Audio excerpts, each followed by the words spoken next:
next topic, I think, is going to be one that is very close to my heart, and that is about creative empathy in this year of 2020. We're going to be hearing from the amazing Stefan Britton, who is Commercial Director of Datasine, and email we're going beyond email now. So I'd like to hand over to Stefan, who's going to be talking to you about creative empathy in 2020. Hey, thanks very much indeed. And just to be clear, technical problems, nothing to do with me. So good old Zoom there, but great to speak to you all. Thanks ever so much for being here. So I'm now going to squeeze a 45-minute presentation into 6 minutes. So I'm going to talk really quick, but we have got time at the end for questions. And as you just heard, my name's Stefan Britton, and I'm from a company called Datasine. We specialize in helping companies get better results from their digital ads. And we do that by analyzing the creative and by helping you understand what your audiences want and what your audience is like. And why is that important? Well, 80% of customers, you already know this, they want to buy from a brand that gives them a personalized experience. They want to feel like you understand them and that you have empathy with them and understand what they want from you. However, 90% of your ad success comes down to the creative that you choose to use, yet only 10% of budgets are actually spent on analyzing that creativity. And that's largely because humans see creativity as a subjective thing and computers as something that can't be that objective and can't really help out with the human element of creative. And I'm going to talk about how we can help you with that shortly. But because of 2020, we've done some research, and what we have found from speaking to 250 CMOs around the country in both brands and agencies is that some of their biggest challenges for 2020 have been obviously responding appropriately to some of the societal events that have happened. So we obviously all know about COVID, but also the Black Lives Matter movement has been a huge thing for marketers to consider, as well as the ongoing commitment to the mental health challenges that were being presented at the beginning of the year. However, this is all played against a backdrop of customers now being more sensitive to your marketing. They're more sensitive to the language that you use, and they're more sensitive to the creative that you show. And there's a number of reasons for that. One, Generation Z are starting to really step up, and Generation Z are born and bred and lived on the internet their whole lives, and they do not expect to be patronized or spoken down to, and they will speak up if there's a challenge. The other area there that's interesting is that actually social media has given such a voice to people that people actually become brands on Instagram and social media with their huge following. And Twitter can actually reduce a brand down to an individual person. So your tone of voice, your behavior are really, really important. And if you are able to watch my longer presentation, I talk about creative empathy and how it's more than just the marketing that you do. It's about how your brand behaves and the things that your brands do. So if you think about 2020 and the things that perhaps you've had to respond to, you won't be surprised to hear that the number one thing that challenged people this year was COVID and the response to it. And people really didn't know how to respond when COVID first happened. Certainly we as a business weren't sure, do we continue to pitch? Do we change what we say? Do we think about the elephant in the room? And we're not alone in that, because when we spoke to 250 CMOs across the country, they all said that data didn't help them during this process. And that's because they had a challenge from their data. Everybody we spoke to said they know that using data properly will improve the ROI and will help improve the engagement from their audience. But they didn't know how to use the data.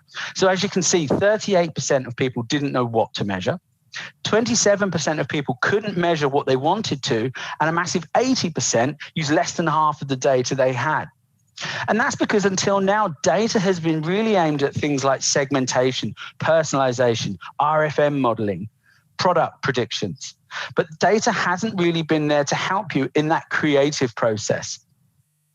So that's something that we wanted to address. And from speaking to CMOs, they said to us that they found that pivoting during the pandemic was really difficult, because not only did they have to come up with new creative, new copy, new context, but they also pivoted their marketing campaigns from acquisition to retention. So what you've got as a CMO is a whole load of change coming at you. You've got to think about your message, you've got to think about your targeting criteria, and you've got to think about your creative. And all of that is against the backdrop of 90% of CMOs saying that achieving ROI is their single biggest challenge. And interestingly, not just achieving it, but proving it. So again, data isn't the CMO's friend. There's too much data, too much noise, and not enough data that can actually help you make some of the decisions that you need to make. And that's where we come in. We can work with brands to help them turn creative into data. Now, what I want to impart on you today is that you need to see your creative as a set of data, as a data asset that you've yet to exploit. Now, we can help you with that by breaking down your creative, looking at what audiences like, what audiences don't like. We look at things that are in the images. So we look at, in this case, you can see a lady, a product, you can see where she is. We also look at the design elements. We look at the semantic properties and the contextual elements that go into an ad and break them all down to give you insights and data that allows you to make better decisions. And what's the point of all of these things? Well, ultimately, the point is to help you hit your numbers and hit your targets. I would invite you to come onto the Datasine website, have a look at the longer webinar where I give you some examples of brands that have done a fantastic job using empathy in their marketing and some examples of people that haven't done it quite so well.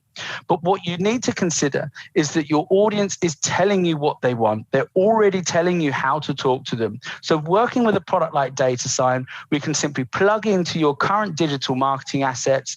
We can look at what you need to do to brief your creative teams to get the most empathetic creative, the most engaging creative. We can optimize these things for you once they're live and they're out in the world, and we can monitor your creative to see if you have better performing creative at your disposal. So ultimately, you can discover what engages your audience. And it's that engagement and that listening that allows you to be empathetic, because you're not faking it. You're not just sitting in a boardroom thinking about how to jump on the latest bandwagon.